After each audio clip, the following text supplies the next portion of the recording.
ഈ മഹത് പദ്ധതിയുടെ ഔപചാരികമായ ഉദ്ഘാടനം നിർവഹിക്കുന്നതിനായി പരിശുദ്ധ സഭയുടെ വിശ്വസ്ത പുത്രനും നമ്മുടെ ഇടവകയെ പ്രതിസന്ധികളിൽ കരുതുകയും ചെയ്ത ബഹുമാനപ്പെട്ട ഭക്ഷ്യ സിവിൽ സപ്ലൈസ് വകുപ്പ് മന്ത്രി ശ്രീ അനൂപ് ജേക്കബിനെ ആദരപൂർവ്വം ക്ഷണിക്കുന്നു. യോഗത്തിൻ്റെ അധ്യക്ഷൻ, എത്രയും ബഹുമാനപ്പെട്ട അഭിവന്ദ്യ ഇവാനൂസ് തിരുമേനി, എത്രയും പ്രിയപ്പെട്ട advocate V P Sajeendran MLA, block panchayat president advocate Rees Puthenveettil, Sri Thampu George Kugalan, Srimathi Eliyamma Chacko, Sri MA John, Sri Iliyas John, Sheeja Viswanath, ജനങ്ങളെ, സഹോദരി സഹോദരന്മാരെ, സുഹൃത്തുക്കളെ, യഥാർത്ഥത്തിൽ എന്താണ് പ്രസംഗിക്കേണ്ടതെന്ന് എനിക്ക് ഒരു നിശ്ചയം കിട്ടുന്നില്ല. ഈ ദേവാലയവുമായി ബന്ധപ്പെട്ട് ഇവിടുത്തെ വിഷയങ്ങളാണ് ആദ്യമേ വരുമ്പോൾ എൻ്റെ മുമ്പിൽ നിൽക്കുന്നത്. എൻ്റെ മുമ്പിൽ മാത്രമല്ല, ഗവൺമെൻറ്റിന് മുമ്പിലും. സഭ ഈ നമ്മുടെ ഈ പ്രദേശത്ത് പ്രത്യേകിച്ച് കണ്ടനം ഇന്ന് ഒട്ടനവധി പ്രതിസന്ധികൾ ഇന്ന് നിലനിൽക്കുന്നു. തീർച്ചയായിട്ടും ആ പ്രശ്നങ്ങൾ അതൊന്നൊന്നായി തന്നെ ഗവൺമെൻറ്റിൻ്റെ ശ്രദ്ധയിലുണ്ട്. അത് പരിഹരിക്കുന്ന കാര്യത്തിൽ പ്രതിജ്ഞാബദ്ധവുമാണ്. ഈ വിഷയത്തെ സംബന്ധിച്ച് വളരെ ആധികാരികമായി തന്നെ ചർച്ചകൾ നടത്തിയിട്ടുണ്ട്, കാര്യങ്ങളിലേക്ക് കടന്നിട്ടുണ്ട്. സഭാ പ്രശ്നങ്ങൾ രമ്യമായ നിലയിൽ, സമാധാനപരമായ നിലയിൽ പരിഹരിക്കുക എന്ന വിഷയം, അതിൽ നിന്ന് ഒരടി പോലും പിന്നോട്ട് പോകാൻ ഗവൺമെൻറ് തയ്യാറല്ല.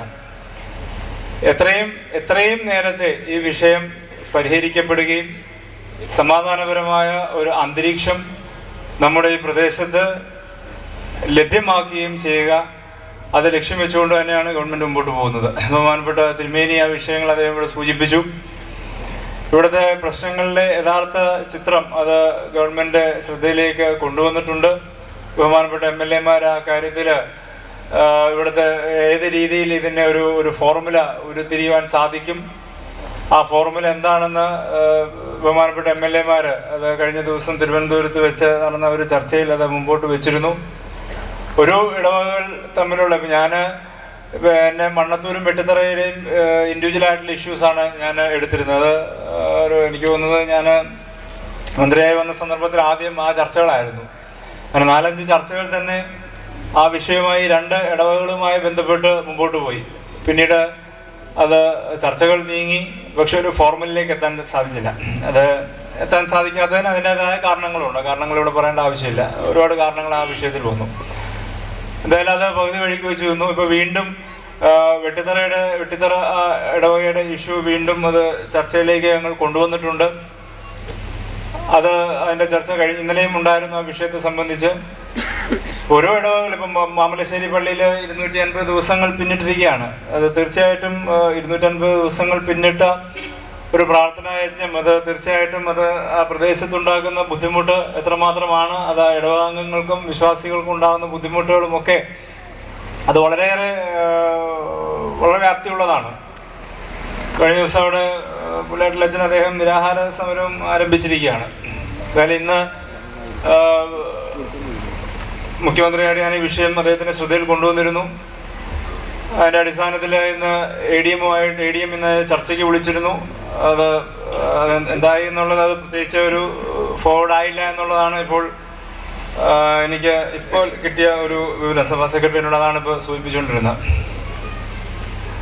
എന്താണെങ്കിലും നമുക്ക് ഒരുപാട് വിഷയങ്ങളിലേക്ക് നമുക്ക് ഇനിയും കടക്കേണ്ടതായിട്ടുണ്ട്. നമുക്കൊരു ആധികാരികമായ നിലയിൽ ഈ പ്രശ്നത്തിൻ്റെ ഒരു പരിഹാരത്തിലേക്ക് കൊണ്ടുവരേണ്ടതായിട്ടുണ്ട്. എന്ന് സൂചിപ്പിച്ചു വന്നത്, ഇത് തീർച്ചയായിട്ടും ഏറ്റവും വേഗതയിൽ തന്നെ ഈ വിഷയങ്ങൾ തീർക്കുവാൻ സാധിക്കും എന്ന് തന്നെ പ്രതീക്ഷിക്കുന്നു. അതൊരു സഹകരണ മനോഭാവത്തോടെ തന്നെ നമുക്ക് പോവേണ്ടതായിട്ടുണ്ട്. ഞാൻ അതിനകത്തൊരു വിട്ടുവീഴ്ച മനോഭാവം എന്ന് ഞാൻ പറയുന്നില്ല, എങ്കിലും നമുക്ക് പരസ്പരം ഉൾക്കൊള്ളുവാൻ സാധിക്കുന്ന ഫോർമുലകളിലേക്ക് നമുക്ക് കൊണ്ടുവരണം. ഒരു സമാധാനപരമായ ഒരു അന്തരീക്ഷം, ആരാധനാ സ്വാതന്ത്ര്യത്തോടുള്ള അന്തരീക്ഷം അത് തീർച്ചയായിട്ടും നമ്മുടെ പ്രദേശങ്ങളിൽ കൊണ്ടുവരും. അത് ഗവൺമെൻറ് അക്കാര്യത്തിൽ വളരെയേറെ ലക്ഷ്യത്തോടെ തന്നെ നീങ്ങുന്നു എന്ന് ആവർത്തിച്ച് ഇവിടെ പറയുവാൻ ഞാൻ ആഗ്രഹിക്കുകയാണ്. ആ വിഷയത്തെ സംബന്ധിച്ച് അത്രമാത്രമേ എനിക്കിപ്പോൾ സംസാരിക്കാൻ കഴിയുകയുള്ളൂ. ഏൽപ്പിച്ചിരിക്കുന്നത് ഒട്ടനവധി വിദ്യാർത്ഥികൾക്ക് ഇവിടെ സ്കോളർഷിപ്പ് വിതരണം ചെയ്യുമ്പോൾ അത് അവർക്ക് ലഭിക്കുന്ന ഒരു നല്ല പ്രോത്സാഹനമായിരിക്കും എന്നതിൽ നിസ്സംശയം നമുക്ക് പറയാം. നമ്മുടെ വിദ്യാർത്ഥികൾക്ക് അവർക്ക് മുമ്പോട്ട് കടന്നു വരുവാൻ അവർക്കുള്ള അവസരങ്ങളാണ് ഇതെല്ലാം.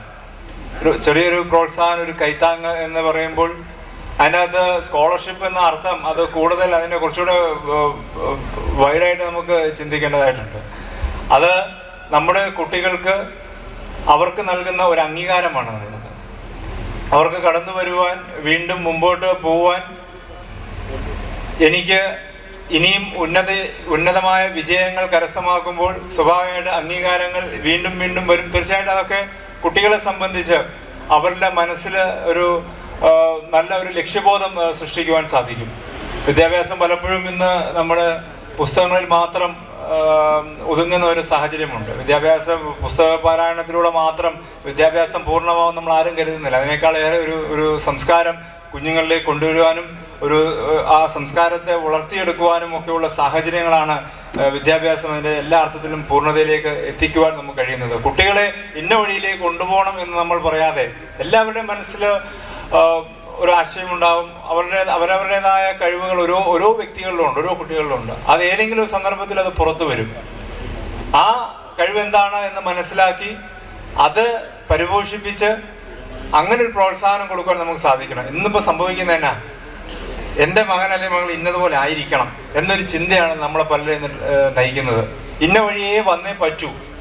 അമിതമായ സമ്മർദ്ദമാണ് ഇന്ന് പലപ്പോഴും കുട്ടികളിലേക്ക് അത് കാരണം എത്തിച്ചേരുന്നതെന്ന് നമ്മൾ പലപ്പോഴും അറിയാതെ പോകുന്നു. മുതിർന്നവർ അല്ലെങ്കിൽ മാതാപിതാക്കൾ പലപ്പോഴും അറിയാതെ പോകുന്നു. ഓരോരുത്തരുടെ ഉള്ളിലുള്ള വാസന അതെന്താണെന്ന് മനസ്സിലാക്കി ആ വാസനയെ പ്രോത്സാഹിപ്പിക്കാനുള്ള സാഹചര്യങ്ങൾ നമുക്ക് ഒരുക്കിയെടുക്കുവാൻ കഴിയണം. അവിടെയാണ് നല്ല ഒരു അച്ഛനും നല്ലൊരു അമ്മയാവുന്ന നല്ലൊരു അധ്യാപകനുമാവുന്ന അധ്യാപകർക്കും അത് വലിയൊരു പങ്കുണ്ട് എന്ന് സാന്ദർഭികമായെങ്കിലും ഞാൻ സൂചിപ്പിക്കട്ടെ. സ്നേഹിതരെ, ദീർഘമായ വാക്കുകളിലേക്ക് കടക്കുന്നില്ല. പ്രാർത്ഥനയിൽ അധിഷ്ഠിതമായ ഒരു ജീവിതം അത് മുമ്പോട്ട് കൊണ്ടുപോകാൻ നമുക്ക് കഴിയണം. നമുക്കറിയാം, ഇന്നത്തെ ആധുനിക കാലഘട്ടത്തിൽ ഒരുപാട് പ്രതിസന്ധികൾ ഇന്ന് മനുഷ്യൻ അഭിമുഖീകരിക്കുന്നുണ്ട്. ഒട്ടനവധി പ്രതിസന്ധികൾ മനുഷ്യനെ സംബന്ധിച്ച് ഓരോ ദിവസവും ഓരോ വെല്ലുവിളികളാണ്. ജോലി സംബന്ധമായിട്ടുള്ളതായിരിക്കാം, മറ്റ് സാമൂഹികമായ വിഷയങ്ങളായിരിക്കാം, വ്യക്തിപരമായ പ്രശ്നങ്ങളായിരിക്കാം. എന്നും ഓരോ വെല്ലുവിളികളാണ് ഒരു മനുഷ്യനെ സംബന്ധിച്ച് അവൻ ഇന്ന് നേരിട്ടുകൊണ്ടിരിക്കുന്നത്. ജനിച്ചു വീഴുമ്പോൾ മുതലുള്ള കരച്ചിൽ, ജനിച്ചു വീഴുമ്പോൾ ശ്വാസം കിട്ടുവാൻ വേണ്ടി കരയുന്ന കുഞ്ഞ്, പിന്നീട് വിശക്കുമ്പോൾ പാലിന് വേണ്ടി കരയുന്ന ആ കുഞ്ഞ്, വളർന്നു വരുമ്പോൾ ചിലപ്പോൾ മുട്ടായിക്ക് വേണ്ടിയായിരിക്കാം, മാർക്ക് കുറഞ്ഞു പോയതിനായിരിക്കാം, മാർക്ക് കൂടുതൽ കിട്ടുവാൻ വേണ്ടിയുള്ള വെമ്പലിലുള്ള വിഷമം കൊണ്ടായിരിക്കാം, ജോലി കിട്ടുവാൻ താമസിക്കുന്നതുകൊണ്ടായിരിക്കാം, ചിലപ്പോൾ ജോലി കിട്ടിക്കഴിഞ്ഞാലും കരയും. ജോലിയുടെ അമിതമായ സമ്മർദ്ദം, കുടുംബത്തിലേക്ക് കടക്കുവാൻ,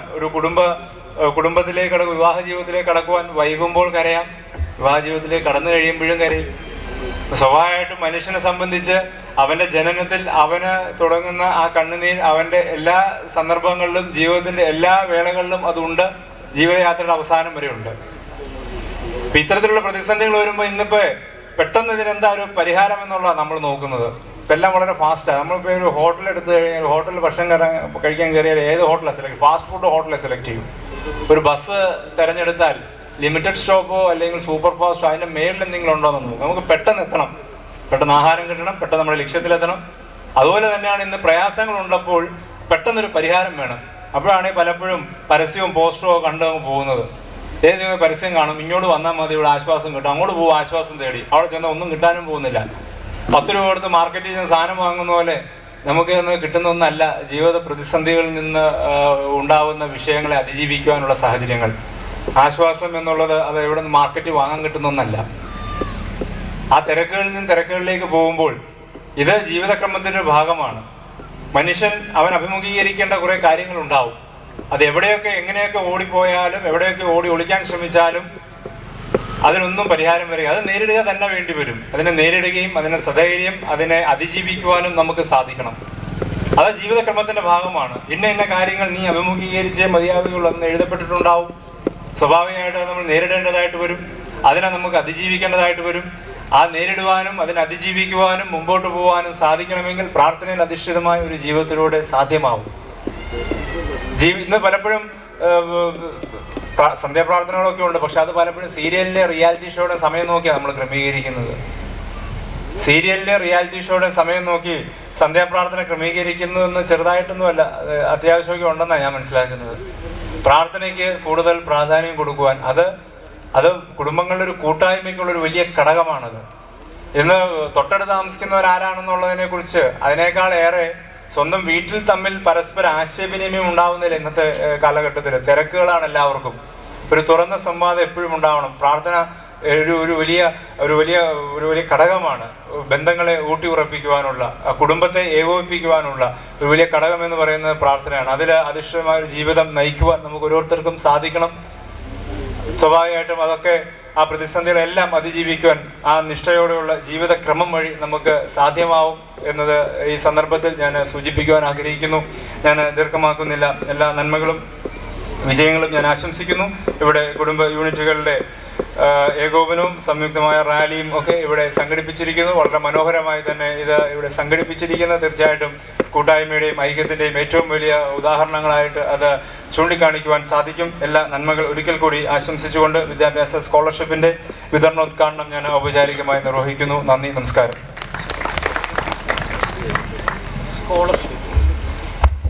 സ്കോളർഷിപ്പിൻ്റെ വിതരണം ബഹുമാനപ്പെട്ട ജോയ് പോൾ മടത്തിപ്പറമ്പിൽ നൽകുന്ന സ്കോളർഷിപ്പ് പോസ്റ്റ് ഗ്രാജുവേഷന് പഠിക്കുന്ന സിജു തോമസിന് ബഹുമാനപ്പെട്ട മന്ത്രി നൽകുന്നു.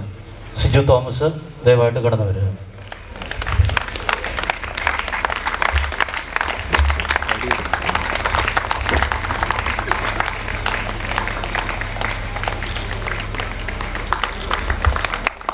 നന്ദി സിജു.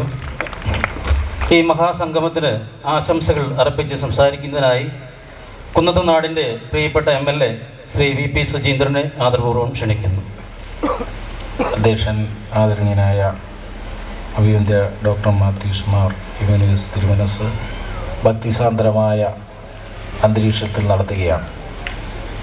ഇടവകയിലെ മുഴുവൻ വിശ്വാസികളും ഒന്നിച്ച് ഈ പള്ളിയുടെ തിരുമുറ്റത്ത് ഒത്തുകൂടി ഇന്ന് ഇടവക അനുഭവിക്കുന്ന പ്രശ്നങ്ങളും ദുരിതങ്ങളും എല്ലാം മനസ്സിൽ നിറച്ചുകൊണ്ട് പ്രാർത്ഥനയോടുകൂടി ഈ ഇടവക സംഗമത്തിൽ പങ്കെടുത്തുകൊണ്ടിരിക്കുകയാണ്. ജനപ്രതിനിധികളായ ഞങ്ങളെല്ലാവരും ഈ വേദിയിലിരിക്കുമ്പോൾ ബഹുമാനപ്പെട്ട സഹവികാരി ഏലിയാസ് തുരുത്തേലും ഇവിടെ അധ്യക്ഷനായി അനുഗ്രഹ പ്രഭാഷണം നടത്തിയ ഇവാനിയോസ് തിരുമനസും അവരുടെ ഉള്ളിൽ വേദനയോടുകൂടി ഉള്ള പ്രശ്നങ്ങൾ അറിയാതെ പുറത്തേക്ക് വരികയുണ്ടായി. ഇവിടെ പ്രശ്നങ്ങളെല്ലാം ബഹുമാനപ്പെട്ട മന്ത്രി പറഞ്ഞതുപോലെ തീർക്കുവാനുള്ള ഓട്ടത്തിനിടയിലാണ് എല്ലാവരും. നമ്മളെല്ലാവരും പ്രാർത്ഥനയോടും സഹിഷ്ണുതയോടും കൂടി കഴിഞ്ഞ കാലങ്ങളിൽ പ്രവർത്തിച്ചതുപോലെ തന്നെ തീർച്ചയായും പ്രാർത്ഥനയിൽ നിന്നും നമുക്കൊരു മോചനമുണ്ടാകും, നീതി ലഭിക്കും എന്നുള്ള പ്രതീക്ഷയാണ് എല്ലാവർക്കും തന്നെ ഉള്ളത്. ഇവിടെ പലപ്പോഴും പ്രശ്നങ്ങൾ ഉണ്ടാകുമ്പോൾ നീതി ലഭിക്കുന്നില്ല എന്നുള്ള പരാതികളും പരിഭവങ്ങളും പലപ്പോഴും ഉണ്ടാകാറുണ്ട്. കർത്താവായ യേശു ക്ഷമിക്കുവാനും സഹിക്കുവാനും ശത്രുവിനെ പോലും സ്നേഹിക്കുവാനുമാണ് നമ്മളെ പഠിപ്പിച്ചിരിക്കുന്നത്. നമ്മൾ പ്രാർത്ഥനയോടുകൂടി മുന്നോട്ട് പോയാൽ തീർച്ചയായും നമുക്ക് നീതി ലഭിക്കുമെന്നുള്ള കാര്യത്തിൽ യാതൊരു സംശയമില്ല. ഇവിടുത്തെ വിശ്വാസികൾ 100% ദൈവവിശ്വാസികളാണ്. വിശ്വാസത്തോടുകൂടി പ്രാർത്ഥിക്കുവാൻ പള്ളിയിൽ തൻ്റെ ചടങ്ങുകൾ നടത്തുവാൻ വേണ്ടി മാത്രം എത്തുന്നവരാണ്. അവരുടെ ആവശ്യങ്ങൾ ന്യായമാണ് എന്നുള്ള കാര്യത്തിൽ ആർക്കും സംശയവുമില്ല. തീർച്ചയായും ആ അവകാശങ്ങളും അധികാരങ്ങളും തീർച്ചയായും ഇടവക വിശ്വാസികൾക്ക് അംഗീകരിച്ചു കൊടുക്കേണ്ട സമയം കഴിഞ്ഞിരിക്കുകയാണ്. ഞങ്ങളെല്ലാവരും തീർച്ചയായും ഈ ന്യായമായ കാര്യത്തിൽ സത്യം എവിടെയാണോ അവിടെ ഈ ജനപ്രതിനിധികൾക്ക് നിൽക്കുവാൻ കഴിയുകയുള്ളൂ. ഞങ്ങളെല്ലാവരും സത്യത്തിൻ്റെ കൂടെ, ന്യായത്തിൻ്റെ കൂടെ ഉണ്ടാവും എന്നുള്ള കാര്യത്തിൽ യാതൊരു സംശയവുമില്ല. കണ്ടനാട് ഭദ്രാസനത്തിൻ്റെ അധിപൻ, ഞാൻ സഹോദര തുല്യം സ്നേഹിക്കുന്ന അഭിമന്യ മാത്യൂസ് മാർ ഇവാനിയോസ് തിരുമേനി, പരിശുദ്ധ സഭയുടെ അഭിമാനവും അനുഗ്രഹവുമായ ഞാൻ സഹോദരനെ പോലെ കാണുന്ന ആദരണീയനായ മന്ത്രി അനൂപ്,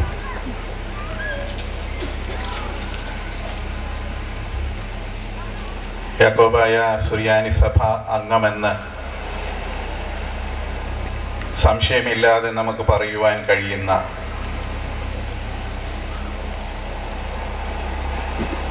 കുന്നത്തുനാടിൻ്റെ ആദരണീയനായ MLA VP സജീന്ദ്രൻ, എൻ്റെ സഹോദരങ്ങളായ റീസ്, എൻ്റെ ജ്യേഷ്ഠ സഹോദരനായ ജോൺ, വേദിയിലെ ഉപവിഷ്ടരായിട്ടുള്ള വിശിഷ്ട വ്യക്തികളെ, പരിശുദ്ധ സഭയുടെ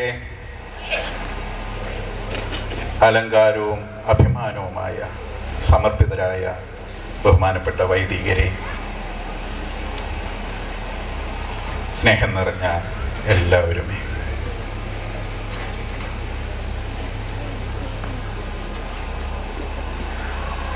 സത്യവിശ്വാസത്തിന് വേണ്ടി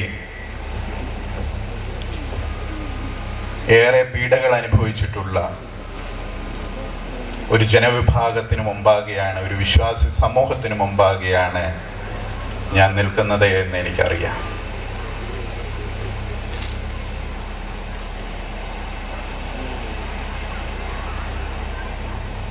ഈ പ്രതിസന്ധിയിലും തളരാത്ത ആത്മവിശ്വാസത്തോടുകൂടി, ഒരുമയോടുകൂടി ഈ ഇടവകയ്ക്ക് മുന്നോട്ട് പോകുവാൻ കഴിയുന്നു എന്നതിൽ നമുക്ക് ദൈവത്തെ മഹത്വപ്പെടുത്താം. സ്നേഹിക്കപ്പെട്ടവരെ, പരിശുദ്ധ സഭ പ്രതിസന്ധികളിലൂടെ കടന്നു പോവുകയാണ്. അപ്പൊ ഒന്ന് തിരുമനസ് ഇവിടെ കൽപ്പിച്ചു സംസാരിച്ചപ്പോൾ 258 ദിവസമായി നമ്മുടെ സഹോദര ഇടവകയായ മാമലശ്ശേരി മാർ മീഖായേൽ യാക്കോബായ സുറിയാനി പള്ളിയിലെ ഇടവക അംഗങ്ങൾ തങ്ങളുടെ ദേവാലയത്തിന് മുമ്പിൽ പ്രാർത്ഥനാ നിരതരായി കഴിച്ചുകൂടുകയാണ്. സ്ത്രീകളും കുട്ടികളും അടങ്ങുന്നതായി വിശ്വാസി സമൂഹം.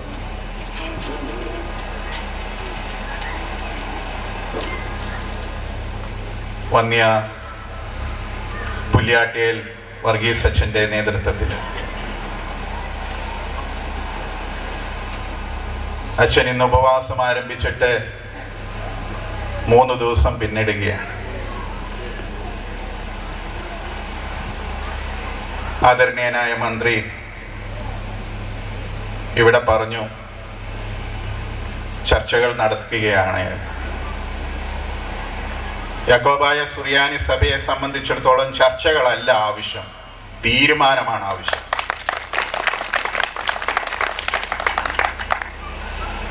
ജനാധിപത്യ സംവിധാനം നിലനിൽക്കുന്ന രാജ്യമാണിത്.